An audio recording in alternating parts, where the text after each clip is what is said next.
ଜୟ ଜଗନ୍ନାଥ ଦର୍ଶକ ବନ୍ଧୁ ଆଜି ଆପଣ ମାନେ ତୋରି ପାଇଁ ତୋ ପାଇଁ ସିରିଏଲ କାହାଣୀରେ ଗୋଟେ ଜବରଦସ୍ତ ଏପିସୋଡ ଦେଖିବା ପାଇଁ ପାଇବେ। ଆଜି ଚିକି ଆଜି ପାହାଡ ତଳକୁ ପଡିଯିବ, ଏପଟରେ ଦେବୀ ମା ଆସି ତାକୁ ଆଜି ରକ୍ଷା କରିବେ। ଏବେ ଚିକି ଆଉ ରାମଙ୍କ ଜୀବନ ଏବେ ସଂଘର୍ଷମୟରେ ଅଛି, କାହିଁକି ନା ଆଜି ରୁହି ଆଜି ତାଙ୍କୁ କାର ଚଢେଇକି ମାରି ଦଉଥିବ, ଆଉ ରାମ ସେପଟରେ ଛିଟକିକି ପଡିବ, ଚିକି ଆଜି ପାହାଡ ତଳକୁ ଗଳି ପଡିବ। ଏବେ କଣ ଚିକିକୁ ଏବେ ରକ୍ଷା କରିବେ କି ଦେବୀ ମା? ନା ଏବେ ତୋରି ପାଇଁ ତୋ ପାଇଁ ସିରିଏଲ କାହାଣୀରେ କିଛି ନୂଆ ଟ୍ୱିଷ୍ଟ ଆସିବ। ଏ ସମ୍ପର୍କରେ କଣ ରହିଛି ଅଧିକ ଅପଡେଟ୍ ଜାଣିବା ପାଇଁ ହେଲେ ଭିଡିଓଟିକୁ ପୁରା ଶେଷ ପର୍ଯ୍ୟନ୍ତ ଦେଖନ୍ତୁ। ଆଉ ଏହା ପୂର୍ବରୁ ଯଦି ଆପଣମାନେ ଆମ ଚ୍ୟାନେଲକୁ ସବସ୍କ୍ରାଇବ କରିନାହାନ୍ତି ତାହେଲେ ସବସ୍କ୍ରାଇବ କରି ପାଖରେ ଥିବା ବେଲ୍ ଆଇକନକୁ ଦବାଇ ଦିଅନ୍ତୁ।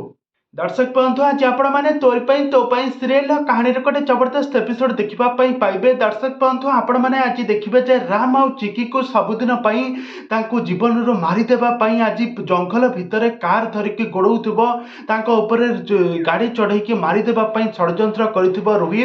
କିନ୍ତୁ ରାମ ଆଉ ଚିକି ଦେବୀ ମାଙ୍କୁ ପ୍ରାର୍ଥନା କରି ତାଙ୍କ ନାମ ଜପ କରି ସେ ଜଙ୍ଗଲ ଚାରିପିଠି ବୁଲୁଥିବେ। ହଠାତ୍ ଗୋଟେ ପାହାଡର ଏଣ୍ଡିଂ ପଏଣ୍ଟରେ ଆସିକି ପହଞ୍ଚିଯିବ, ଆଉ ତାପରେ ଯେତେବେଳେ ସେ ଗାଡି ସ୍ପିଡରେ ଆଣୁଥିବ ରୁହି ରାମଙ୍କ ଆଉ ଚିକି ଉପରେ ଚଢେଇକି ମାରିଦେବା ପାଇଁ, ଠିକ ଏତିକି ବେଳେ ଚିକି ଆଜି କଣ କରିବ ନା ରାମକୁ ଠେଲିଦେବ। ରାମ ଯାଇକି ଗୋଟେ ପଥରରେ ବାଡେଇ ହୋଇକି ସେଠି ପଡିଯିବେ, ଆଉ ଚିକି ଆଜି ସେ ପାହାଡ ତଳକୁ ଗଳି ପଡିବେ।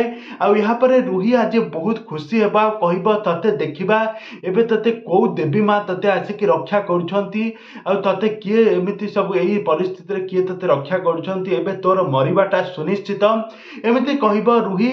ତେବେ ଦର୍ଶକ ବନ୍ଧୁ ଏବେ ତୋରି ପାଇଁ ତୋ ପାଇଁ ସିରିଏଲ କାହାଣୀରେ କଣ ସତରେ କଣ ଏବେ ଚିକିର ଜୀବନ ଏବେ ଶେଷ ହୋଇଯିବ?